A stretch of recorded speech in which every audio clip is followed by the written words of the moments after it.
Got some real niggas out here. Gotta be got 4 at the top and none at the bottom. It's real like that. Get money type shit, nigga. Fill my clip up, 30 to fill my clip up, 30 to fill my clip up. Jump stupid and get hit up, 30 to fill my clip up, 30 to fill my clip up, 30 to fill my clip up. Jump stupid and get hit up, 30 to.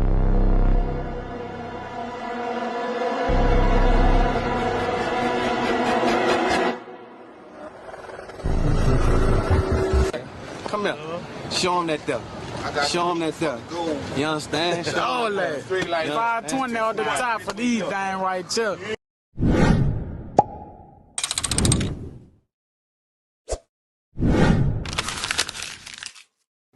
Whoa, now it's Mr. 520 TV podcast, man. Y'all know what it is, man. Uptown stand up, man. New Orleans stand up, man.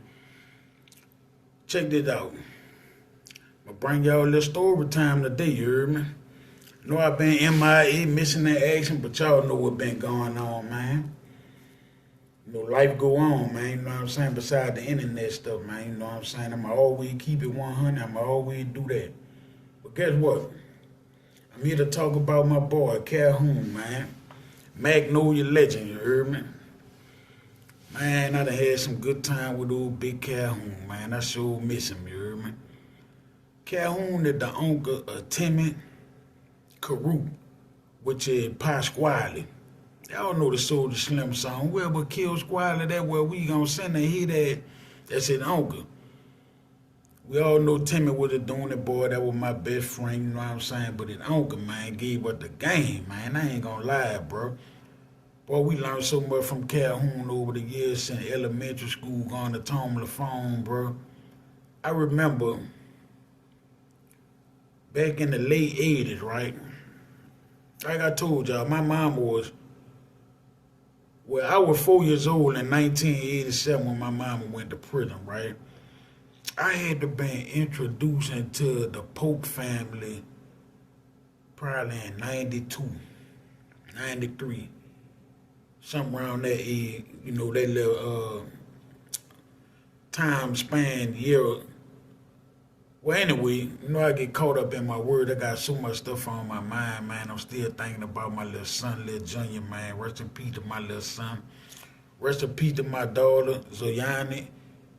But my grandbaby, Zoyani, she passed a week before my son passed. So, you know, that's been like 2 weeks back to back that I experienced losses. But Calhoun, man, I introduced to the Polk family because, you know, Timmie last name was Timmie Carew. His name was Timmie Carew. His daddy's name was Timmie Carew, so it was a senior and a junior. Timmie was a junior. But I got introduced to their family probably like in 92, 93, you know what I'm saying? And I remember Calhoun used to sit on the porch with Jeannie. Jeannie, old school from the Magnolia, you know what I'm saying? That's Topo daddy, which is Timmie, little brother, daddy, right? Anyway, I remember they used to sit on the porch, man. Every morning you come outside, going to school, even on the weekend, you'll see Calhoun, Jeannie, and sometime I had a cousin named was John Epps. You just stay across the court, right on the next porch, across the court from Timmie and them grandma, right? And they used to sit on the porch, man, and smoke and hustle and shit, bro. And they used to always listen to like Run DMC,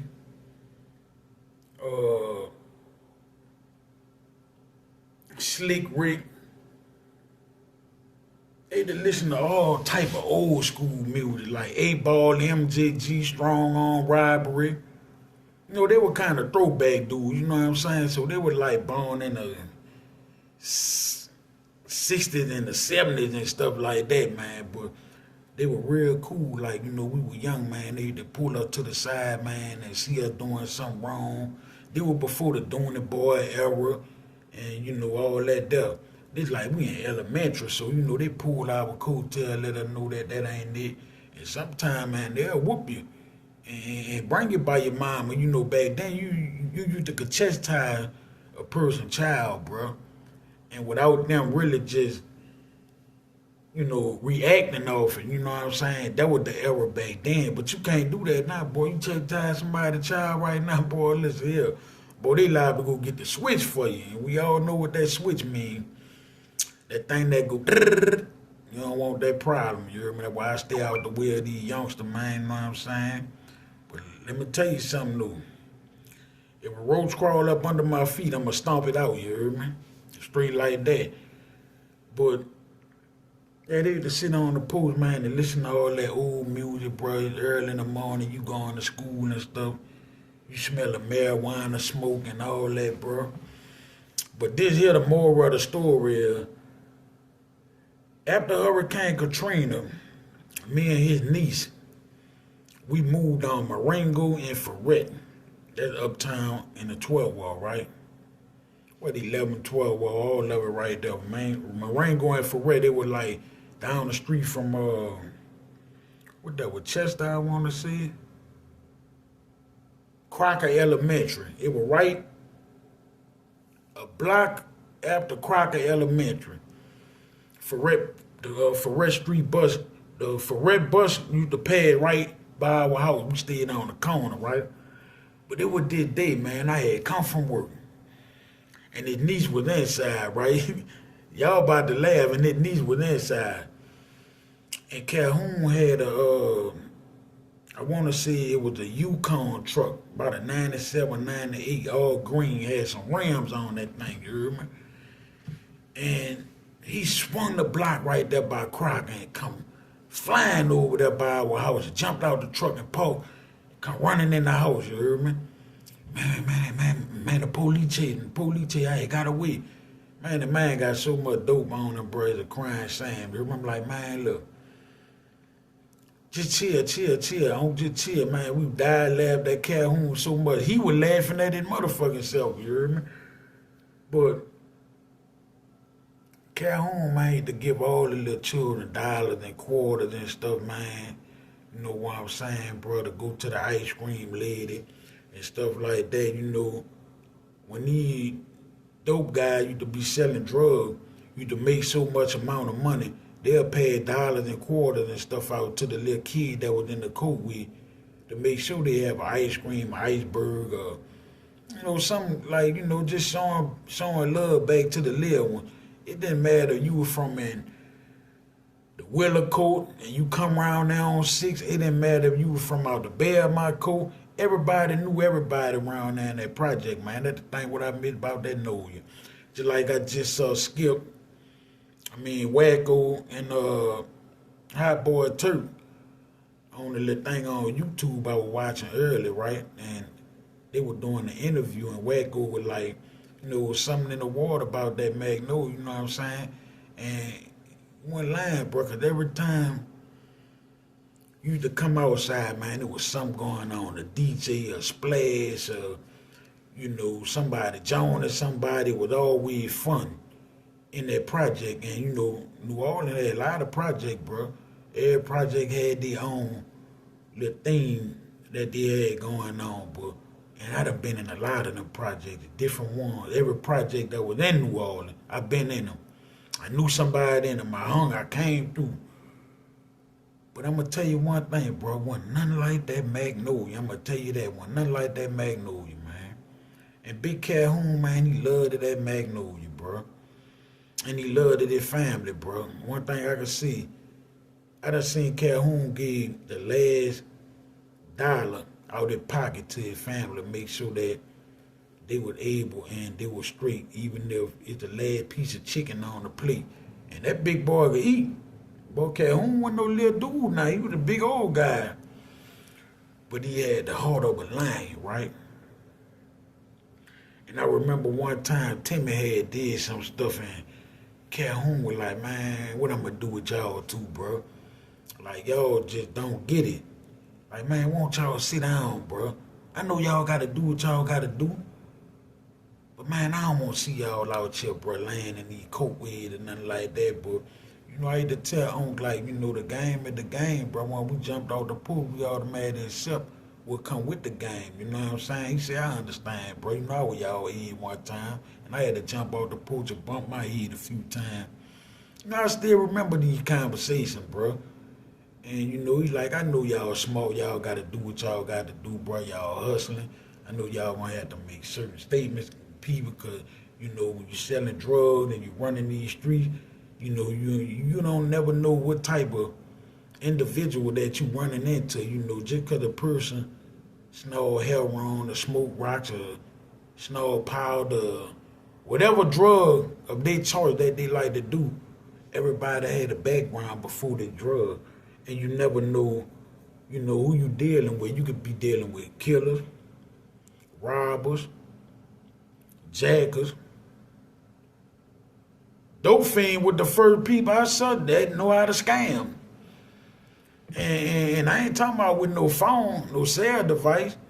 Man, they were scamming you out with their mouthpiece, man. You know what I'm saying? If you were green to the game and you was out there on the block and you had a pocket full of rock, or a pocket full of heroin or something, you out there, a dope fiend, bro, a crackhead, a powder head, whatever you want to call them, they'll run all type of game to you. They gonna come to you with these sad side story. And guess what?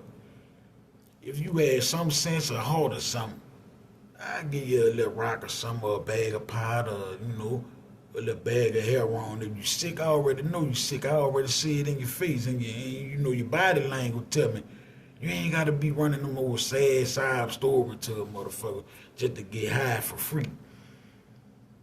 I know the game, you remember? We know the game, so Black always told us, like, you see a person come early in the morning, they sick, they leaning over, throwing up, give him a bag or two, give him at least 2 on, get him started. You never know what he gonna come back with. And that was the true saying, you know what I'm saying? You just can't handle a motherfucker any kind of way because they use drugs, man, you know what I'm saying? But this a totally different generation and a time right now, boy. But man, Calhoun had a mama and a daddy. Her name was Mommy. Boy, let me tell you something. I love the Mommy to death. I love the Timmie and them uncle to death too. Oh, Joe Calhoun. Man, I remember one time, bro, and they were staying like off of Washington Avenue. Y'all remember where the old Gambino used to be at? Yeah, where they used to bake the cakes and sell donuts at? You know they had the Fox Ballroom. It used to be right down that corner, right? And my me stayed right behind the Fox Ballroom, but 2 houses on the side of it. And you know you had the little apartment complex that was right there. They used to call them Washington Plaza. But anyway, Joe had got to the age to where, you know, you have to, you know, take care of him like if you a nurse or something, you know. And we all got to hit that age of life, man, whether we 70 years old, 80, and, you know, the good our life and the Lord up above still bless us to be here, that we can have one of our kids take care of us, you know, because table do turn, you know what I'm saying? We need to wipe our children's ass, wipe their shit, and clean up their piss, change their pamper. You might have to do that to your own kid. Your kid might have to do that to you. Lord say the same, bro, that I live to see 80, 90 years old, you know what I'm saying? My grandpa died at the age of 88. But anyway, I remember Joe, he wanted some water or something. And you couldn't give him no cold water. And he was trying to make me give him cold water, bro. And Joe cussed me out like a dog, man. Me, Tamara, all that were laughing, man. That was one of the funniest moments, man. I loved it, old Joe Calhoun. And when Joe passed, his funeral was at Road, right? The Road Funeral Home. That was the first time. And literally, for real, it was the first time that I ever wore a suit. And it wasn't just no fully suit. It was like some slacks, a shirt, I had a little tie on, bro, and some nice little shoes with it. Besides tennis shoes, I will go to, you know, a young person funeral. And I actually looked nice. And, man, me and Joe used to be in that 3rd floor window, man, calling Timmie, calling Double Crosser. You know, that was Double Crosser, grandma too, right? You know, Double Cross and Timmie, they cousin, and Red. Y'all done seen Red on the picture with Gangster, Ski Boo, and all on my Ski Boo. You always talking about Red. That's Kent to Timmie too. That's Calhoun nephew. All of them were Kent to each other. But, and y'all already know, man, how me and Timmie Carew relationship was, man. That was my dog, man. You know what I'm saying? Me and the old boy had some time together, hustled together, ran them co-weed together. We even got shot at together sometime, boy. Listen here. And we done did our share of dirt too. Now, I ain't gonna speak on it, but we done did our share of dirt too. I miss my dog, man. When Timmie got killed, bro.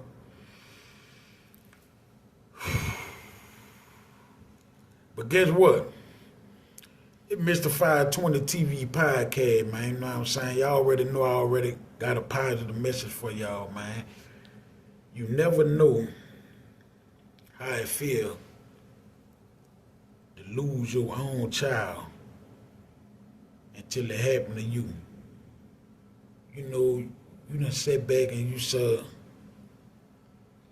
Miss Joan lose a child before. You done saw your partner lose a child. You done saw a family member lose a baby before. And, you know, and you could give them the best sympathy that you can, right? The most condolences that you can. But you don't know how them people feel, actually, because you never lost an experience losing a child. Boy, I tell you what, it ain't easy, man. I struggle every day, you hear me? But everything happened for a reason, too, at the same time. You know what I'm saying? Allah give me strength every day, man, to still be able to get up, kiss my old lady on the jaw, be here for her, let her know it's all right. You know, you ain't going through this alone. We both going through this, you know what I'm saying? And just move forward, man, you know, and just try again. But I don't think that we gonna try again right now, man. That ain't an option right now, you know. Maybe in the future or something, but not right now. Anyway, I got some pictures, man, at the end of this video, and I'm gonna share a piece of video that I had took at Calhoun funeral, you know, when that hit close like that, the home, and there's somebody that, you know, practically just raise you a little bit. If I ain't come out for that, if I don't come out for nothing else, I'm gonna come out for that. You know, that was a relationship and a bond that, you know, you just can't break sometimes, bro. And me and the Pokes, Timmie mama, you know, all that, bro, we always gonna be family, man. You know what I'm saying? No matter what. We might not talk to each other every day, see each other every day, but I love them people, man, and, you know, they're family. But anyway, y'all rocking with Mr. 520 TV podcast, man. Y'all about to get me all emotional and shit, you know what I'm saying? Ooh! I love you. I love you. I'm going to carry your book of life to my life. I'm going to declare your legacy. You just in heaven now. You still my protector. You just watching over me. I love you. We the Cadillac.